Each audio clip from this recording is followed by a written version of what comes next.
Welcome back to another edition of the Net Report Podcast. I'm your host, Mike Broadbent. Joining me once again are my co-hosts, Richie O'Leary and Alec Krauthamel. This is the second pod of the day. We're going to be discussing the NBA draft and how it affects the Rutgers prospects in it. Obviously, Dylan Harper and Ace Bailey. I know we did a little bit of this previously, but things kind of changed over the weekend a little bit, and we can get into that. Let's start kind of where the things have become more clear in the crystal ball. Cooper Flagg, all but a certainty to go number one overall to the Dallas Mavericks. I think his betting odds to go number one are something like minus 100,000. That means basically it's almost as big of a lock as you can possibly get. The number two pick is one that is going to be where Rutgers fans start to get interested. That is owned by the San Antonio Spurs, and that also has become pretty solidified in recent days. Dylan Harper is now something crazy. I can't see the odds that you just posted, Rich, but probably I saw an article that's had it at like minus 9,000 for him to go number two overall. Spot on. So that is basically you'd have to translate that, you'd have to bet $9,000 to win 100. So about as big of a lock as you can get outside of the number one pick. Number three is where things really open up.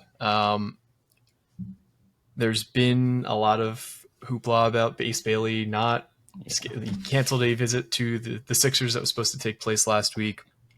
We kind of got into a little bit of that last week, but where do the odds of the number three pick currently sit, Rich? Heavy favorite. I shouldn't say heavy. Minus 320. You consider that a heavy favorite? I'd say that's... Yeah, that's a pretty strong favorite, yeah. VJ Edgecombe. After that, it's Ace Bailey at plus 440, followed by Trey Johnson and Concanipple at plus 750. So I could really see any of those four guys actually going to that spot, technically. Yeah, but things seem to be, as we kind of stated, VJ Edgecombe, from what we were hearing, was a fit for what Daryl Morey typically looks for in a highly drafted player. He's got the athletic profile, he's got the upside, and Ace is more of a general shot maker type. I would still rather have Ace as a Sixers fan and as somebody who's been paying attention to the draft a lot this year. But I don't know, where do you guys feel? How would you feel if somebody went ahead of Ace at number three? Would you feel that was a mistake, or would you feel like you could understand the thought process? I go indifferent on this. I think Ace has the potential to be the highest ceiling in this draft. I think he could be that guy. He's that good. He just needs to put it together. So it's like a risk reward. I feel like if you're the Sixers, you sent the Sixers GM, assistant GM, scouts to multiple games. We're not talking 5-10 games. I think it was more 12-15 range. So you know kind of what you're getting. Does he need to work out for you? Probably not, because you already kind of know, unless there's some injury behind the scenes that they're hiding, which I doubt, because he's still working out on Twitter and social media and posting all his workouts and stuff. So I don't think that's the case. I just don't know if there's such a big drop-off after Ace. Dylan, guaranteed thing, almost guaranteed. Cooper Flagg, guaranteed thing. I think Cooper at worst is an 18-8 player, almost every year. I think those two have the potential to be multi-year all-stars. I think they have the potential to be really good players down the line. And they could even develop into superstars if everything goes right. Now, the thing is Ace right away could be he's polarizing. That's what everyone keeps saying. He could either be a bust or he could be the best player in this draft. I don't know if there's an in-between for him. So I think the risk reward factor, you have to go after him and take that risk, because after that, VJ Edgecombe has a lot of issues. They said he just struggled in his workout shooting with the Sixers. We know he's not a good shooter. He's just very athletic, which he's fun to watch. And I love VJ Edgecombe. I think he has a lot of potential. I saw him in high school, saw him obviously on TV in college. And I just think the potential is there. I don't think he has as much potential as those other three guys. And that's where the drop-off starts. After that, there's Trey Johnson, good player. How good could he be? No one really knows. It's insane to pass on. The draft's all about potential. And when you see Ace Bailey's potential, it's hard to pass on that. And that's why I don't work out or no workout. He might have pissed off the Sixers a little bit, but I would still probably take him if I were them. Here's the interesting thing about it as well, because if you look at if Ace Bailey were to get drafted by the Sixers, you're looking at what role is he going to be in. He's probably going to be in like a lower usage, more of like a spot up type role if he's getting big minutes with some of the starting five, or if he's going to like maybe run the second unit. But either way, he's not going to have that big of a role compared to someone like one of the rebuilding teams like Utah or Washington. Um, and it seems like that's what he's looking for early is a big role where he can get a lot of shots and kind of develop that way as a number one option immediately. It's not always easy to scale down your role. We can say, if he gets picked by the Sixers, he can be a spot up threat and all that, and it would be a good fit in that regard. But it's not always that easy to scale down, especially when a guy like Ace Bailey, you've grown up as that number one guy. Everyone in the NBA draft that's at least in the lottery has at least, but like when that's what you're looking for as well, it's not always easy to scale down. So the fit may not. I know we talked about the fit may be pretty solid if he does go to the Sixers, but it may not be as seamless if what he's looking for and what the organization is looking for out of him aren't really aligned. Which is why I think a guy like VJ Edgecombe could maybe fit better. Now we don't know as much about VJ Edgecombe and his camp and what they're really looking for, or anything like that, but we know what Ace Bailey's looking for, and that's a lot of playing time early, and that's a big time role early as a potential number one option. So that's the interesting part. It can be a little bit more difficult to scale down your own, I guess, role, and kind of adjust to that, especially as a rookie. Especially when you look at the team like the Sixers. I mean, you have a good amount of mouths to feed. You have Paul George, who, granted, didn't look his best last year. You have Joel Embiid, who, granted, he has to play 50 games first before we kind of take anything into account there. You have a guy like Tyrese Maxey, who is blossomed into one of the better young guards in the NBA. And then you have the guy who was probably the rookie of the year favorite for the first month and a half of the season in Jared McCain. He's going to need his as well. So if you're Ace Bailey and you are looking for a role where you can get a lot of opportunity to be a number one option, I don't think Philly's the best. And I think if you're the Philly front office, you kind of have to realize, like, if he's going to be adamant about being a number one guy, it may not be in your best interest, even if he has maybe the highest ceiling in the draft. It may not be in your best interest to, when you have those pieces already around, it may not be in your best interest to use that pick on Ace Bailey. So I guess it'll all depend on how he adjusts once he gets to the NBA with his role and all that, what he wants. That's the point. I want to, and Mike, you can answer this better than all of us because you're Sixers guy. What is their direction? Are they going to go young and try to rebuild kind of a little bit? Or are they just going to say, run it back? The East is kind of weak and let's just go for it one more time. Yeah, I think if I had to kind of detail what they're thinking, it's probably like, hey, the East is weak. We do have a core of talented young players. If we can get a healthy Embiid, if we can get a healthy Paul George, we could potentially compete for the East. Now that's a lot of ifs, so it's going to have to be like an educated, decision, closer to the start of the season. But like they're kind of stuck. They're stuck with these two huge contracts, two of the worst in the NBA. So you kind of have to just assume that you're going to be in competition, and you have this young core that you can kind of move forward with if that group of high paid veterans isn't gonna be able to help the team out.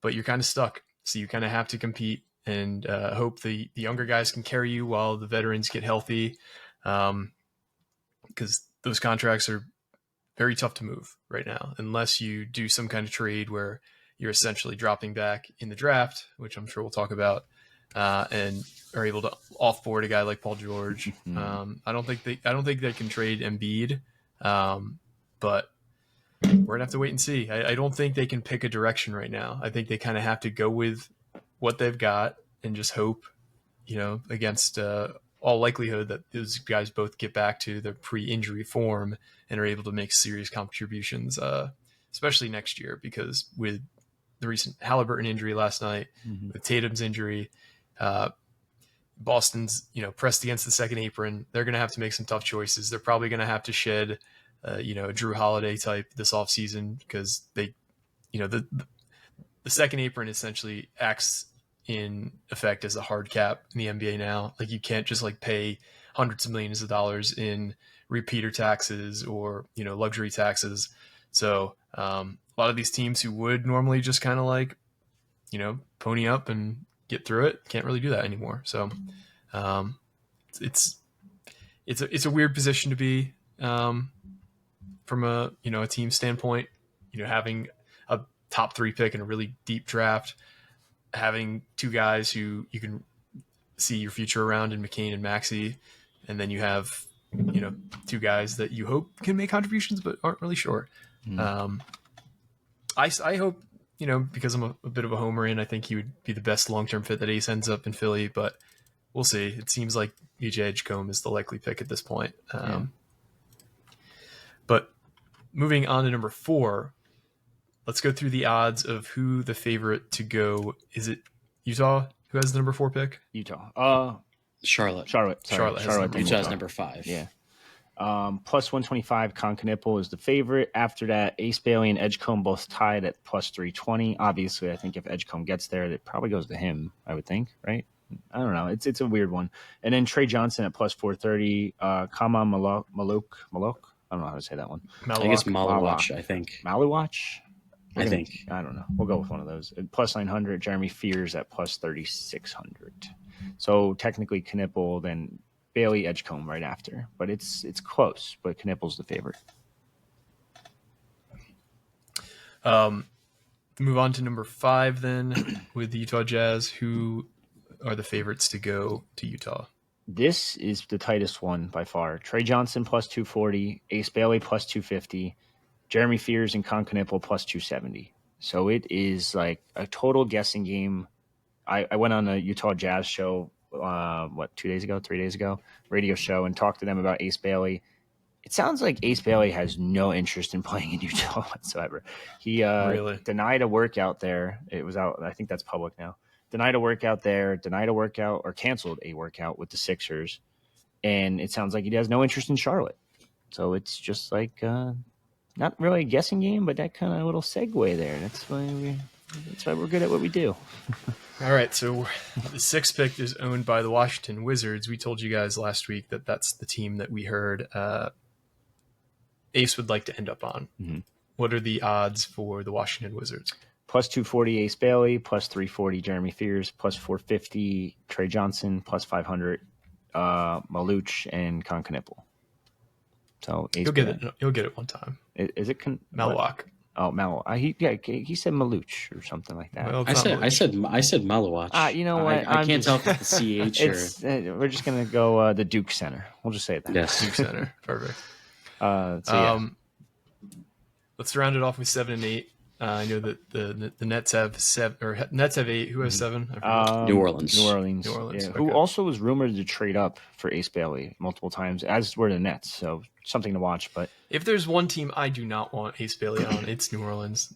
How many guys do they have to ruin the career of before they get sanctioned and aren't allowed to make picks anymore? Yeah, it's crazy. That's fair. Jeremiah Fears. I keep saying Jeremy Fears. Jeremiah Fears plus 210. Duke Center plus 310.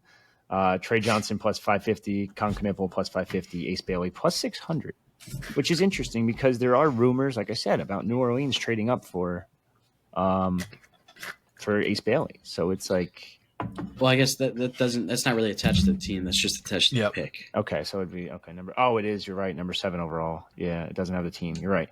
Okay, ignore me. I'm dumb. Also, yeah, Jeremy Fears is the Michigan State guard. Jeremiah. That's why I keep right, dude. No, Jeremiah is the one that's in the draft, but Jeremy's the one that plays for Michigan State. So there's another Fears. I'm not crazy. All right, that makes more sense. So that's where it really gets interesting because Jeremiah Fears is also the favorite for the Nets at 8 at plus 450, but tied with Ace Bailey at plus 450. I think if Ace Bailey gets there, I mean it's a no brainer for the Nets. Nets had shown marks at like 20 plus games this year.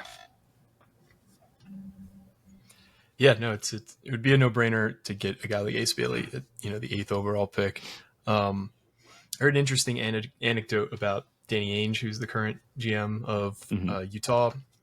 Back in 2016, the year that Jaylen Brown ended up being like the number 3 overall pick. Yes. Yeah. He was a top 5 recruit in the country. He didn't have a great year with Cal. Like it was just all projection from him, and people weren't sure where he was going to go because the top two in that draft were pretty much locked in. And it was just kind of like, are they going to go with the pedigree, or are they going to go with the guy who performed in college? And it seems like Danny Ainge has always gone with pedigree, so that's a team to watch out for Ace Bailey, I think, because I think they're just going to take the best player available to him, given that they kind of need talent everywhere if you're Utah. Yeah, so that's true. I don't know. Like it's weird because like I've talked to Ace Bailey's like people, I guess we can call them. Obviously, they want him on the East Coast. It's been very well documented. They want him from anywhere from Atlanta to, what was it? I think Boston, technically. Or Atlanta to New York, I guess we'll go, because Boston's not going to have that pick. I think the Nets are going to trade up. I really do. I'm very confident in the Nets. I don't think the Nets draft at 8. Put it like that. Are they going to trade it for Ace Bailey? I don't know. But I think they definitely want Ace Bailey or Jeremiah Fears based on like every Nets reporter and report out there. I think ideal world, they get Ace Bailey, but they have to go above number 6 because Washington will take him immediately. I feel like if he's there. But either way, you put him on the Nets, you put him on Washington, like that's where he's going to get his shots. I think that's where his people want him. I think that's why they're canceling these workouts. They want to kind of predict where or push him where they want him to go. And does it going to work out that way? Who knows? And if it does work out that way, is he even going to flourish in that system? Like, is he going to flourish next to Cam Thomas, who's also a shot chucker? Like, I love Cam Thomas as a scorer because he's had multiple 40-point games last year, but you put those two on a team, there goes 40 shots a game automatically. And it's not a knock on Ace or Cam Thomas. It's just like there's going to be off shooting nights for those guys. And then you're really cooked because you're probably 15 of 40 automatically. So I don't know. It's such a weird dynamic. This is the first time in like a long time, right, that a player's actually kind of not demanded, but pushing where he wants to go. And since he's so polarizing, it's kind of working in his favor. I mean, there have been plenty of times where guys behind the scenes push to end up somewhere. Whether it works out or not is one thing, but I mean, this happens a lot with the NBA. Because it's all about getting to that second contract, and so you're trying to put your guys in the position to get you to that second contract. Yeah. I don't know. Let Alec, what's your prediction for what happens on Wednesday night? Where do you ultimately see Ace Bailey ending up? I don't know. I want to say the Nets trade up because, again, they have all of those first-round picks. I don't think they make all those picks. I mean, maybe they trade for a pick next year or something like that. But they also have a lot of picks next year, so I don't know. I think he ends up. I think he ends up in Washington. I think Philly takes VJ Edgecombe. That's who the favorite is right now. Yeah. I'm gonna say Charlotte takes Trey Johnson. He's 4th on the odds list, and then Utah goes with someone like Con Knipple. He seems like a good fit there. And then number 6, that's the spot for Ace. So I think that's how it'll play out. I wouldn't be surprised, again, like Richie said, to see Nets trade up. Maybe the Pelicans take Malawach, and then the Nets take Fears, and that's how that would work out. It's tough to say because, again, with the trades, like the Nets are armed with a ton of draft capital, so they can really offer a lot, not just this year, but in the future years as well. Oh, cap space too. That too, yeah. They can take on contracts. Like, for example, we talked about the Sixers earlier. They could take on like a Paul George contract, or they can take on any other bad contracts that are in the top 4. So, yeah, they really are. They have a ton of ammo to potentially move up. I don't know if they will. Like, granted, the Nets haven't been in a position like this in a while, but I feel like Sean Marks, he's at his best when he's kind of working around the margins, where it's like you get a first-round pick. In like a salary dump or whatever, and you draft someone like Harris LeVert. But again, the Nets haven't been in this position. I don't even remember the last time they had like a top 10 pick. I don't know. Been a while before that they Sean actually Marks. made. Yeah, right. One that ended up on their team. Yeah, Jaylen Brown. I remember that one. And Jason Tatum. Oh, Jason Tatum. Yeah. Oh, and yeah. Actually, Colin Sexton. We just give away all the superstars. It's fun. Yeah, we were talking about the Stepien rule earlier, and thanks for that. But yeah, I think I don't know if we're going to see a splash move from the Nets. If I had to guess, we'd probably trade like the 27th pick maybe and get like a future first or something like that. If there were to make a trade, I feel like that would be more likely. But I think how I said it before, I think is how it's going to go. Flag Harper, then Edgecombe to Philly, Trey Johnson to Charlotte, Concanipple to Utah, and then Ace Bailey to Washington. I think that's how it'll play out. Yeah, I think the Sixers actually move down. I think they probably want to pick up some more assets for the future. If they're not an Ace Bailey team, I think there are enough guys if you stay in the top 6 or 7 that you're happy with whoever you land. But I don't think they're 100% sold on anybody. So I think somebody, I don't have a team in particular, but I think someone trades up, whether it be New Orleans, whether it be Washington, whether it be Utah, whatever it ends up being. I think somebody trades into that third spot, and the Sixers don't pick there. Based on, Richie's reporting, I think most likely Ace ends up in Washington. We'll see if that ends up happening, but it would not surprise me at all if it's not Washington either. I'm not really saying a whole lot of, groundbreaking, hard-hitting things there, but I think this is going to be a weird year for the draft, especially after all these injuries in the playoffs, especially with, not the 3 worst teams in the NBA in the top 3. I don't know. It's going to be a fun night. It wouldn't surprise me at all if there's a trade beforehand, but that is all I got. There's so much smoke too. It's all smoke and mirrors at this point. Was the VJ Edgecombe workout really that bad with the Sixers? Was it actually good? And they're just trying to throw people off the scent, and they'll trade down and still take Edgecombe if they can. Who knows? Flag's locked in, Harper's locked in, pending Giannis demanding a trade within the next 24 hours, basically. And it would have to be demanding a trade to San Antonio on top of it all. So I think those 2 are locked in. I think I'm going to make a boldish prediction. I think the Pelicans end up trading up, I should say, to get the number 3 pick, and the Sixers trade back. I still think they have a good shot at Edgecombe. I think they like Trey Johnson too. And I hate to say that as a Nets fan, because I want to see Ace Bailey on the Nets, because I think we need a superstar more than anything, and the best way to do that at this point is homegrown, unless you want to give up every single asset you have. I do think the Nets could potentially trade up still and try to go after Jeremiah Fears. But in terms of just sticking to, since it's a Rutgers podcast, the Ace Bailey stuff, I still think Ace Bailey goes 3. I don't know if it's going to be New Orleans, if it's going to be Brooklyn. Maybe even Utah ends up trading up and says, screw it, we're going for Ace Bailey. There's our potential superstar of the future.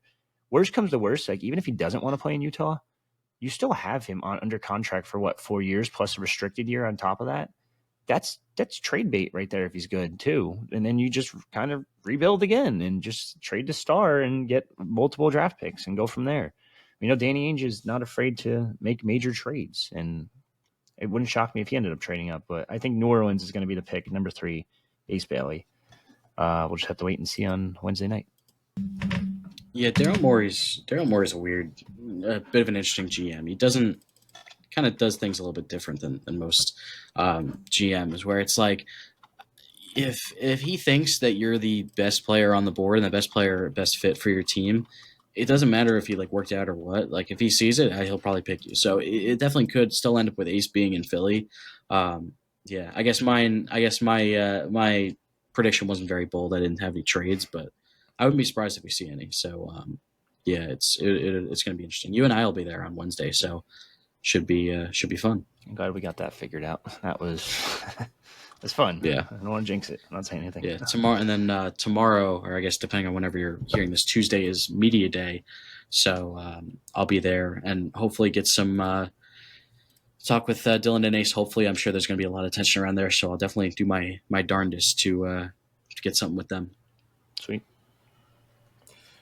Awesome. Well, thanks once again for everybody tuning in. It'll be exciting to see former Scarlet Knights grace the stage at the Barclays Center as top 10 picks in the draft. I think we can safely say both will be in top 10 picks. Yeah. So, historic moment for the program, and excited to see where they end up. But for me and Richie and Alec, this has been another edition of the Night Report podcast, signing off.